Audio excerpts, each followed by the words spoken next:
Assalamualaikum warahmatullahi wabarakatuh. Halo adik-adik, apa kabar semua? Semoga kita dalam keadaan sehat selalu.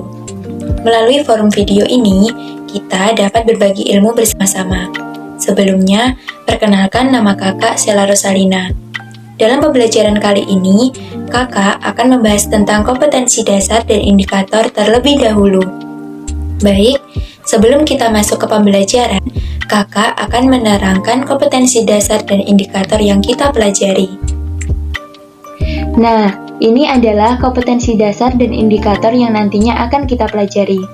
Pertama-tama, kakak akan membacakan kompetensi dasarnya terlebih dahulu. Ada di 3.4. Menelaah struktur dan ciri kebahasaan pidato persuasif tentang permasalahan aktual yang didengar dan dibaca. Kemudian, indikator 3.4.1 menganalisis struktur teks pidato.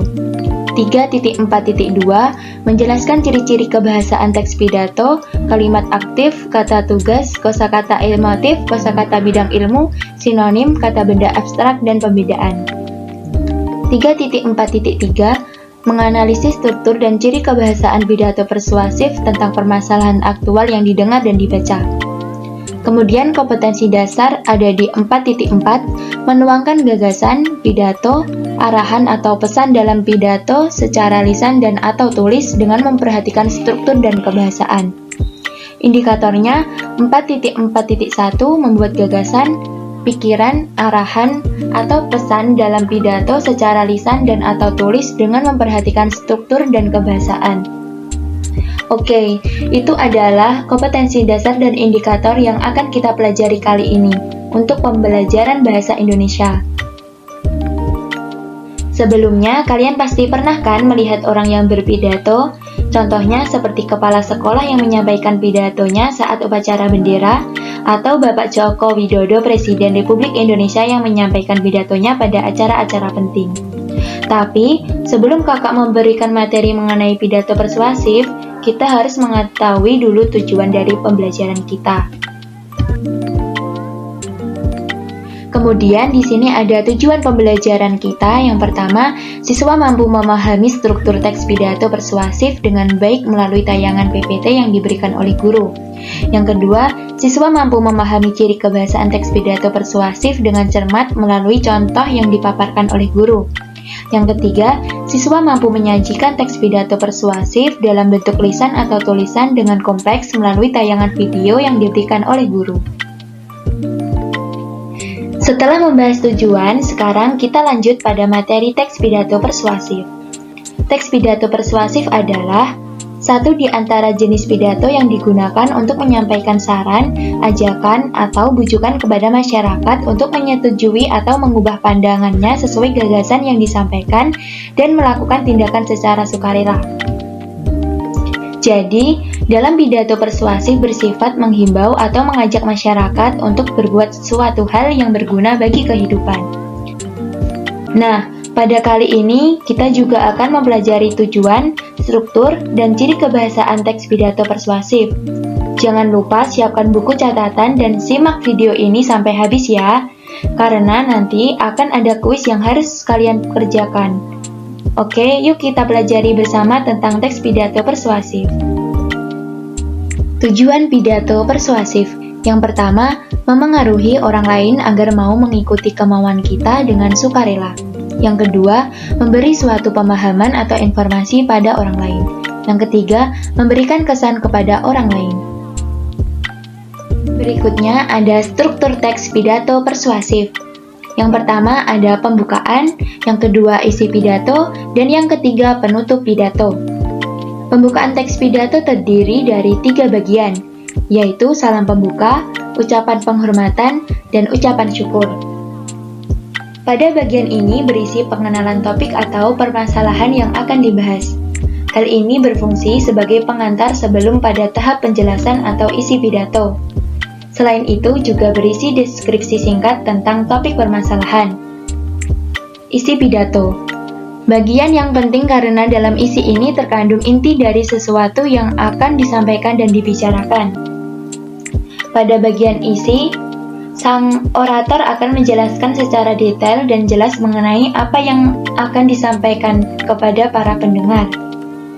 Yang ketiga, penutup pidato. Akhir dari sebuah pidato. Pada bagian ini berisi sebagai saran, ajakan, maupun pertimbangan sekaligus penguatan untuk memengaruhi pendengar atau pembaca agar yakin dengan pendapat yang telah dikemukakan oleh penulis. Lanjut pada ciri-ciri kebahasaan teks pidato. Kaidah kebahasaan teks persuasif dapat juga disebut sebagai karakteristik atau ciri bahasa dari teks persuasif, yaitu bersifat mengajak dan memengaruhi. Yang kedua, dicirikan dengan adanya kata-kata persuasif atau bujukan seperti ayo, mari, dan mendapat imbuhanlah. Yang ketiga, diakhiri dengan tanda baca seru. Yang keempat, membuat sejumlah pendapat dan fakta. Yang kelima, dalam teks pidato persuasif banyak menggunakan kata ganti kita sebagai tanda bahwa tidak ada pembeda antara penulis dengan pembaca. Yang keenam, menggunakan kalimat yang bersifat membangun. Yang ketujuh, menggunakan intonasi yang baik yang dapat mempersuasi para pendengar. Yang kedelapan, lafal harus jelas. Ciri-ciri selanjutnya yaitu kalimat aktif. Kalimat aktif adalah kalimat yang subjeknya melakukan suatu kegiatan atau predikat. Kalimat aktif dibagi menjadi dua, yaitu transitif atau membutuhkan objek dan intransitif atau tidak membutuhkan objek. Salah satu cirinya adalah biasanya kata kerjanya menggunakan awalan me. Contoh, memasak, mencoba, membuka, membuat, dan seterusnya. Contoh kalimatnya yaitu, saya sendiri sudah mencoba cara belajar ini dan berhasil menjadi siswa berprestasi. Pada kesempatan yang baik ini, izinkanlah saya berbagi sedikit pengalaman saya. Selanjutnya, kalimat pasif. Kalimat pasif adalah kalimat yang subjeknya menerima suatu kegiatan atau predikat. Seperti halnya kalimat aktif, kalimat pasif juga dibagi menjadi dua, yaitu transitif membutuhkan objek dan intransitif atau tidak membutuhkan objek. Salah satu cirinya adalah biasanya kata kerjanya menggunakan awalan di. Contoh, dimasak, dicoba, dibuka, dibuat, dan sebagainya. Contoh kalimatnya adalah, kadang kita diberi cobaan yang berat, namun kita tidak boleh menyerah. Yang berikutnya adalah kata tugas.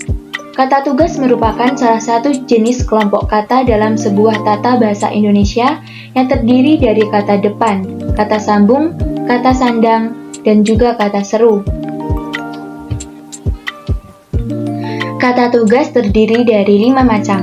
Yang pertama, kata tugas sebagai preposisi atau kata depan. Contohnya, di, ke, dari. Yang kedua, kata tugas sebagai konjungsi atau kata sambung. Contohnya, dan, serta. Yang ketiga, kata tugas sebagai interjeksi atau kata seru. Contohnya, hai, halo. Yang keempat, kata tugas sebagai artikula atau kata sandang. Contohnya, si, sang. Yang kelima, kata tugas sebagai partikel penegas. Contohnya, kah, lah. Masih membahas ciri-ciri. Selanjutnya, kosakata emotif. Kosakata emotif adalah kosakata yang terkait dengan emosi dan perasaan dan dapat membuat orang memicu emosi ketika mendengarkan atau membaca. Emosi yang dihasilkan oleh kosakata emotif biasanya adalah emosi posisional, seperti kesenangan atau motivasi. Kosakata emosional itu sendiri dapat ditemukan dalam contoh-contoh ujaran, contoh-contoh kalimat panggilan, atau dalam percakapan sehari-hari. Selain itu, kosakata emotif itu sendiri terkadang mengandung arti dan contoh konotatif, di mana kosakata emotif adalah makna yang diungkapkan tidak selalu sama dengan makna yang sebenarnya. Khusus untuk hal ini, kita akan tahu penggunaan kosakata emotif dalam bentuk kalimat. Contoh kalimat kosakata emotif itu sendiri adalah sebagai berikut. Mari bapak-bapak dan ibu-ibu sekalian, kita jaga anak-anak dan cucu-cucu kita dari cengkraman narkoba dan kenakalan remaja. Selanjutnya, yaitu kosakata bidang ilmu. Kosakata bidang ilmu merupakan sebuah kosakata yang sangat sering digunakan di dalam bidang keilmuan. Contoh kalimatnya yaitu, dokter sedang memeriksa pasien di rumah sakit. Selanjutnya, sinonim.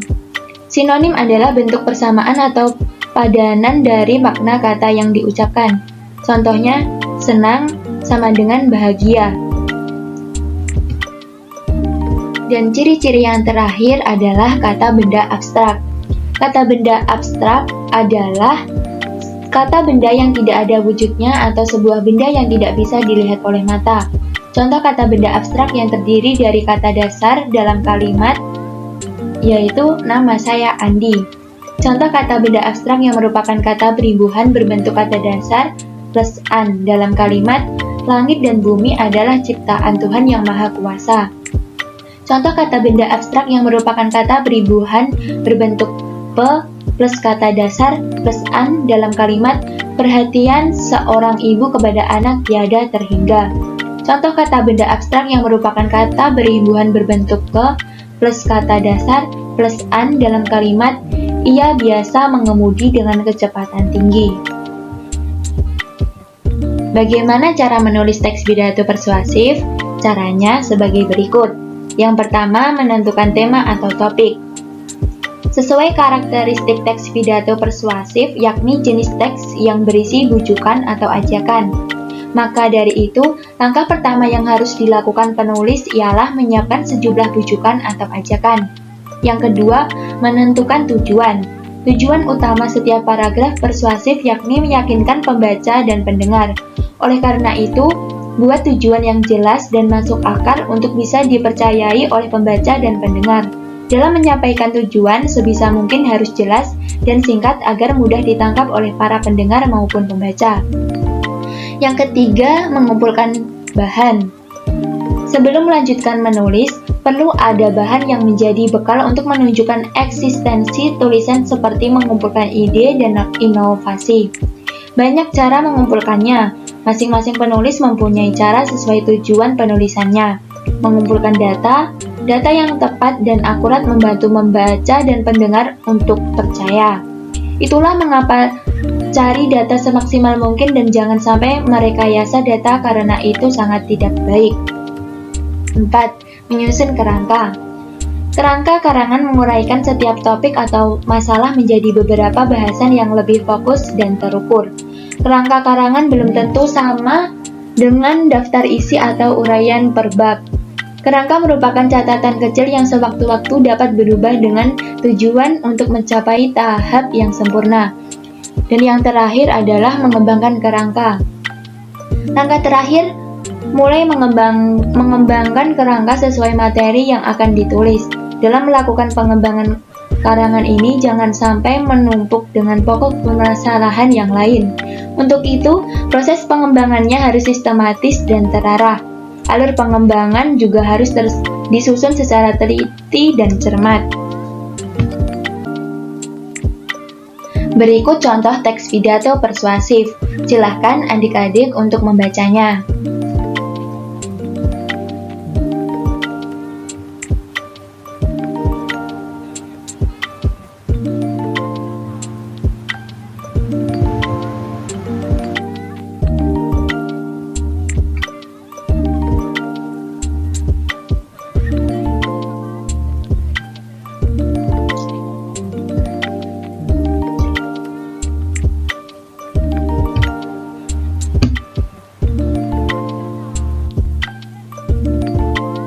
Tiba saatnya kita masuk ke kuis gembira.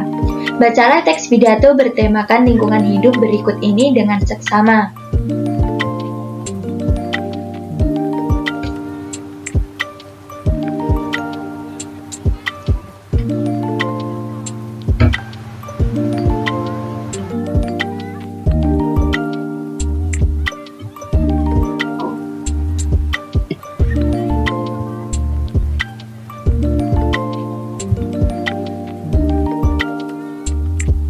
Dari teks pidato di atas, buatlah gagasan, pikiran, pandangan, arahan, dan pesan dalam pidato tersebut.